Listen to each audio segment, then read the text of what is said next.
ಕಾಂಗ್ರೆಸ್ ಅಧಿನಾಯಕಿ ಪ್ರತಿಷ್ಠೆ ಉಳಿಸಿದ ಡಿಕೆ ಶಿವಕುಮಾರ್ಗೆ ಭರ್ಜರಿ ಗಿಫ್ಟ್ ಬರುವಂತಹ ಸಾಧ್ಯತೆ ಇರುವಂತಹ ಬ್ರೇಕಿಂಗ್ ನ್ಯೂಸ್ ಬರ್ತಾ ಇದೆ, ಬನ್ನಿ ನೋಡೋಣ.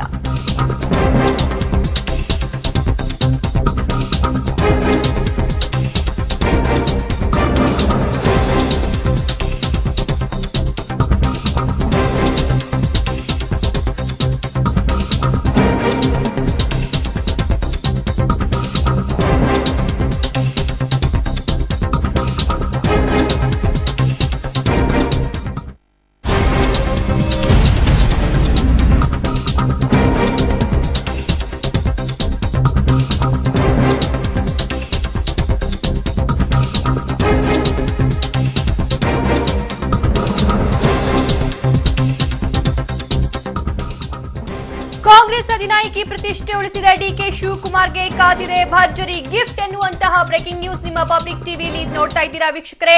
ಅತ್ಯಂತ ಸಂಕಷ್ಟದ ಸ್ಥಿತಿಯಲ್ಲಿ ಪಕ್ಷದ ಹಿತ ಕಾಯ್ದ ಪವರ್ಫುಲ್ ಮಿನಿಸ್ಟರ್ ಲಿಸ್ಟ್ಗೆ ಹೈಕಮಾಂಡ್ ನಿಂದ ಶಹಬಾಸ್ ಗಿರಿ ಸಿಕ್ಕಿದೆ. ಇನ್ನು ಅಹಮದ್ ಪಟೇಲ್ಗೆ ರಾಜಕೀಯ ಮರುಜೀವ ನೀಡಿದ ಚಾಣಾಕ್ಷ ಡಿಕೆಶಿಗೆ ಶೀಘ್ರವೇ ಬಂಪರ್ ಬಹುಮಾನ ದೊರಕುವಂತಹ ಸಾಧ್ಯತೆ ಇದೆ. ಆದರೆ ಡಿಕೆಶಿಗೆ ಹೈಕಮಾಂಡ್ ಕೊಡೋ ಆ ಭರ್ಜರಿ ಗಿಫ್ಟ್ ಏನು? ಕೆಲವೇ ಕ್ಷಣದಲ್ಲಿ ನಿಮ್ಮ ಪಬ್ಲಿಕ್ ಟಿವಿ ಈ ಎಲ್ಲಾ ವಿಷಯವನ್ನ, ಆ ಗಿಫ್ಟ್ ನ ಪ್ರಸ್ತಾಪವನ್ನ ನಿಮ್ಮ ಮುಂದೆ ಇಡಲಿದೆ.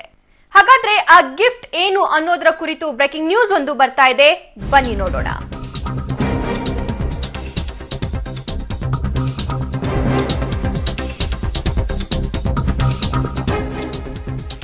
ಗುಜರಾತ್ ವಿಧಾನಸಭಾ ಚುನಾವಣೆಯ ಹೊಣೆಗಾರಿಕೆ ಡಿಕೆ ಶಿವಕುಮಾರ್ ಹೆಗಲಿಗೆ ಬರುವಂತಹ ಸಾಧ್ಯತೆ ಇದೆ. ಇದೇ ಒಂದು ಭರ್ಜರಿ ಗಿಫ್ಟ್ ಡಿಕೆಶಿಗೆ ದಕ್ಕುವಂತಹ ಸಾಧ್ಯತೆಗಳು ಇಲ್ಲಿ ಕಂಡು ಬರ್ತಾ ಇದೆ. ಗಾಂಧಿನಾಡಲ್ಲಿ ಮೋದಿ ಶಾ ತಂತ್ರಕ್ಕೆ ಪ್ರತಿತಂತ್ರ ಹೆಣೆಯುವ ಹೊಣೆ ಡಿಕೆಶಿ ಕೈಗೆ ಬರುತ್ತಾ ಅನ್ನುವಂತಹ ಅನುಮಾನ ಮೂಡುತ್ತೆ. ಯಾಕಂದ್ರೆ ಈ ಒಂದು ಮಾತೇನಿದೆ, ಈ ಒಂದು ಪ್ಲಾನ್ ಏನಿದೆ, ಒಂದು ಸುತ್ತಿನ ಸಭೆಯಲ್ಲಿ ನಿರ್ಣಯ ಆಗಿದೆ ಅನ್ನುವಂತಹ ಮಾಹಿತಿ ನಿಮ್ಮ ಪಬ್ಲಿಕ್ ಟಿವಿಗೆ ಲಭ್ಯವಾಗಿದೆ. ಶಾ ಮೋದಿ ತಂತ್ರಕ್ಕೆ ತಕ್ಕ ತಿರುಗೇಟು ನೀಡಲು ಚಾಣಾಕ್ಷ ಡಿಕೆಶಿಯೇ ಸಮರ್ಥ ಎಂಬ ನಿರ್ಧಾರ ಮಾಡಲಾಗಿದೆಯಂತೆ.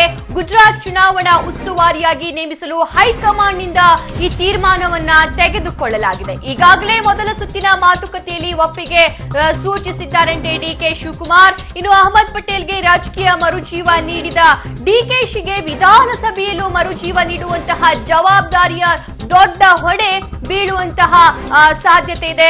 ಅಂದ್ರೆ ಈ ರಾಜ್ಯಸಭಾ ಎಲೆಕ್ಷನ್ ಗುಜರಾತ್ನಲ್ಲಿ ಇರುವಂತಹ ನಿಮಿತ್ತ, ಆ ಸಂದರ್ಭದಲ್ಲಿ ಗುಜರಾತ್ನ ಶಾಸಕರನ್ನ, ಗುಜರಾತ್ನ ಕಾಂಗ್ರೆಸ್ನ 44 ಮಂದಿ ಶಾಸಕರನ್ನ ಕರ್ನಾಟಕಕ್ಕೆ ಕರ್ಕೊಂಡ್ಬಂದು ಅವರಿಗೆ ರಾಜಕೀಯ ಇಲ್ಲಿ ಪಾಠ ಪ್ರವಚನವನ್ನ ಮಾಡಿ ಅವರಿಗೆ ತಯಾರು ಮಾಡಿ ಈ ರಾಜ್ಯಸಭಾ ಎಲೆಕ್ಷನ್ ಅನ್ನ ಗೆಲ್ಲುವಂತಹ ಮಾಡಿದ್ರು.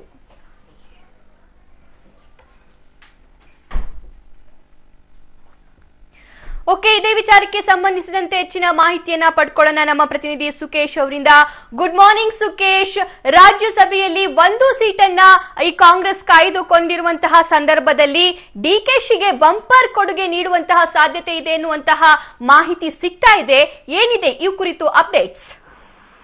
ಗುಡ್ ಮಾರ್ನಿಂಗ್ ಸಭಾ. ನಿಜವಾಗ್ಲೂ ಹೌದು, ಏನು ರಾಜ್ಯಸಭೆ ಚುನಾವಣೆಯನ್ನ ಸಾಕಷ್ಟು ಪ್ರತಿಷ್ಠೆಯಾಗಿ ತೆಗೆದುಕೊಂಡಿರುವಂತಹ ಅಮಿತ್ ಶಾ ಅವರಿಗೆ ಸೆಡ್ಡು ಹೊಡೆಯುವಂತ ರೀತಿಯಲ್ಲಿ ತಮ್ಮ ಮೇಲೆ ಐಟಿ ರೈಡ್ ಆದ್ರೂ ಕೂಡ ಕಾಂಗ್ರೆಸ್ನ ಶಾಸಕರುಗಳನ್ನ ಬೆಂಗಳೂರಿನ ರೆಸಾರ್ಟ್ ನಲ್ಲಿ ಉಳಿಸಿಕೊಂಡು ಅವರನ್ನ ಅಹಮದ್ ಪಟೇಲ್ ಅವರ ಪರವಾಗಿ ಮತ ಚಲಾವಣೆ ಮಾಡಿ ಅವರ ಗೆಲುವಿಗೆ ಪೂರಕವಾದ ವಾತಾವರಣ ನಿರ್ಮಿಸಿಕೊಂಡಂತಹ ಡಿಕೆ ಶಿವಕುಮಾರ್ ಅವರಿಗೆ ಕಾಂಗ್ರೆಸ್ ಹೈಕಮಾಂಡ್ ಈಗ ಒಂದು ಭರ್ಜರಿ ಗಿಫ್ಟ್ ಅನ್ನ ಕೊಡ್ತಾ ಇರುವಂತದ್ದು.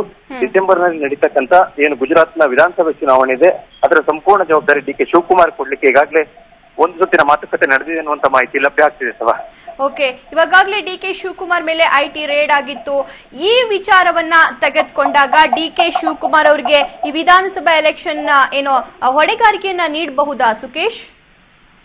ಖಂಡಿತ ಹೌದು ಸಭಾ. ಅದರಲ್ಲಿ ಬಹಳ ಮುಖ್ಯವಾಗಿ ತಂತ್ರಕ್ಕೆ ಪ್ರತಿಯಾಗಿ ಪ್ರತಿತಂತ್ರವನ್ನು ಹೆಣೆಯುವಂತವರಬೇಕು. ಅಂದ್ರೆ ಈಗಾಗಲೇ ಏನು ಅಮಿತ್ ಶಾ ಅವರು ರಾಜಕೀಯ ತಂತ್ರ ನಿಪುಣ ಅಂತ ಹೇಳ್ತಾರೆ, ಅದೇ ರೀತಿಯಲ್ಲಿ ಅವರಿಗೆ ಸಡ್ಡು ಹೊಡೆದು ಅವರ ಶಾಸಕರಲ್ಲಿ ತೆರೆದುಕೊಂಡು ಬಂದಿಟ್ಟು ಮತ್ತು ತಮ್ಮ ಮೇಲೆ ಐಟಿ ರೈಡ್ ಆದ್ರೂ ಕೂಡ ಯಾವುದೇ ಎದೆಗುಂದದೆ ಒಂದು ಪ್ರತಿಕ್ರಿಯೆಯನ್ನು ಕೊಟ್ಟಂತ ರೀತಿ ಇದೆಯಲ್ಲ, ಆ ಒಂದು ಎದೆಗಾರಿಕೆ ಮತ್ತು ಧೈರ್ಯ ಹೈಕಮಾಂಡ್ಗೆ ಇಷ್ಟ ಆಗಿರುವಂತದ್ದು. ಮತ್ತು ಅದೇ ರೀತಿಯಲ್ಲಿ ಅವರ ಅಗ್ರೆಸಿವ್ನೆಸ್ ಅನ್ನ ಫೇಸ್ ಮಾಡುವಂತವ್ರು ಬೇಕು ಅನ್ನುವಂತ ನಿಟ್ಟಿನಲ್ಲಿ ಡಿಕೆ ಶಿವಕುಮಾರ್ ಅವರಿಗೆ ಪಟ್ಟ ಕಟ್ಟಲಿಕ್ಕೆ ಮುಂದಾಗಿದ್ದಾರೆ ಅನ್ನುವಂತ ಮಾಹಿತಿ ಲಭ್ಯ ಆಗ್ತಿದೆ ಇವಾಗ.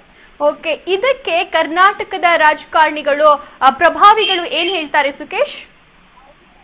ಸಭಾ, ಈಗ ಯಾವುದೇ ತೀರ್ಮಾನ ಆದ್ರೂ ಕೂಡ ಕಾಂಗ್ರೆಸ್ ಹೈಕಮಾಂಡ್ ಆಗುವಂತ ತೀರ್ಮಾನ ಆಗಿದ್ದರಿಂದ ಸಹಜವಾಗಿ ಹೈಕಮಾಂಡ್ ನಾಯಕರು ಕೊಡ್ತಕ್ಕಂತ ಒಂದು ಸೂಚನೆಯನ್ನಷ್ಟೇ ಕಾಂಗ್ರೆಸ್ ನಾಯಕರುಗಳು ಪಾಲಿಸ್ತಾರೆ. ರಾಜ್ಯದಲ್ಲಿರುವಂತರು ರಾಜ್ಯ ನಾಯಕರ ಬೇರೆ ರಾಜ್ಯ ನಾಯಕರ ಅಭಿಪ್ರಾಯವನ್ನು ಯಾವತ್ತೂ ಮುಖ್ಯ ಆಗಲ್ಲ.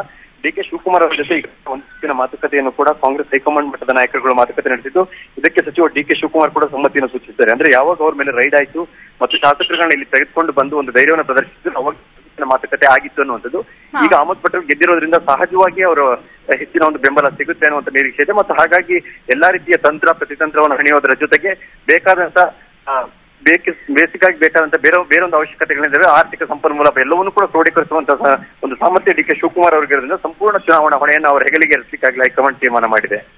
ಓಕೆ, ಫೈನಲಿ ಸುಕೇಶ್, ಇವಾಗ ಗುಜರಾತ್ನ ರೆಸಾರ್ಟ್ ರಾಜಕಾರಣದ ಉಸ್ತುವಾರಿ ವಹಿಸಿರುವಂತಹ ಡಿ.ಕೆ.ಶಿ ಅವರ ಪ್ಲಾನ್ ಏನಿತ್ತು ಅದು ಕಂಪ್ಲೀಟ್ಲಿ ಸಕ್ಸಸ್ಫುಲ್ ಆಗಿದೆ ಅನ್ನೋದು ಗೊತ್ತಾಗಲ್ವಾ?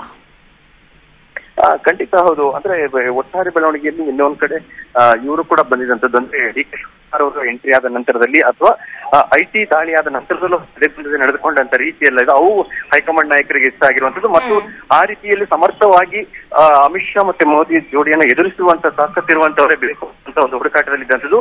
ಆ ರೀತಿಯ ಸಮರ್ಥವಾದ ನಾಯಕತ್ವ ಇವರ ಬಳಿ ಇದೆ ಅನ್ನುವಂಥದ್ದು. ಹಾಗಾಗಿ ಏನು ಗಾಂಧಿನಾಡಿನಿಂದ ಬಂದ ಶಾಸಕರುಗಳನ್ನ ಇಲ್ಲಿ ಜೋಪಾನವಾಗಿ ಇಟ್ಕೊಂಡು ವಾಪಸ್ ಕಳಿಸ್ಕೊಟ್ಟಿದ್ರು ಮತ್ತು ಅವರ ಯಾವುದೇ ಬೆದರಿಕೆ ತಂತ್ರಗಳಿಗೆ ಬಗ್ಗಲಿಲ್ಲ. ಅಷ್ಟು ಎಳೆಗಾರಿಕೆಯನ್ನು ತೋರಿಸಿದಂತ ಡಿ.ಕೆ. ಶಿವಕುಮಾರ್ ಅವರಿಗೆ ಒಂದು ಅಲ್ಲಿ ಚುನಾವಣಾ ನೇತೃತ್ವದ ಪಟ್ಟವನ್ನು ಕಟ್ಟಿಬಿಟ್ರೆ ಅಷ್ಟೇ ಸಮರ್ಥವಾಗಿ ಅದನ್ನು ಎದುರಿಸ್ತಾರೆ ಎನ್ನುವಂಥದ್ದು ಕಾಂಗ್ರೆಸ್ ಹೈಕಮಾಂಡ್ ವಲಯದಲ್ಲಿ ಚರ್ಚೆಗಳಾಗುವಂತ ವಿಚಾರ. ಮತ್ತು ಹಾಗೆ ಬೇರೆ ಇತರೆ ಅವಶ್ಯಕತೆಗಳು, ಸಂಪನ್ಮೂಲ ಕ್ರೋಢೀಕರಣ ಎಲ್ಲ ಸಾಮರ್ಥ್ಯವೂ ಕೂಡ ಡಿ.ಕೆ. ಶಿವಕುಮಾರ್ ಅವರಿಗೆ ಇರೋದ್ರಿಂದ ಎಲ್ಲವನ್ನೂ ಕೂಡ ನಿಭಾಯಿಸಬಲ್ಲರು ಅನ್ನುವಂತ ನಿಟ್ಟಿನಲ್ಲೇ ಒಂದು ಪಟ್ಟವನ್ನು ಕಟ್ಟಲಿಕ್ಕೆ ತೀರ್ಮಾನವನ್ನು ಮಾಡಿರ್ತಕ್ಕಂಥದ್ದು. ಓಕೆ ಸುಕೇಶ್, ಥ್ಯಾಂಕ್ ಯು ನಿಮ್ಮೆಲ್ಲ ಮಾಹಿತಿಗೆ. ಫೈನಲಿ ನೋಡೋದಾದ್ರೆ ವೀಕ್ಷಕರೇ, ಡಿ.ಕೆ.ಶಿ ಅವರ ಬೆನ್ನಿಗೆ ಇನ್ನೊಂದು ಹೊಣೆ ಬರುವಂತಹ ಸಂಪೂರ್ಣ ಸಾಧ್ಯತೆಗಳು ಇಲ್ಲಿ ಕಂಡು ಬರ್ತಾ ಇದೆ.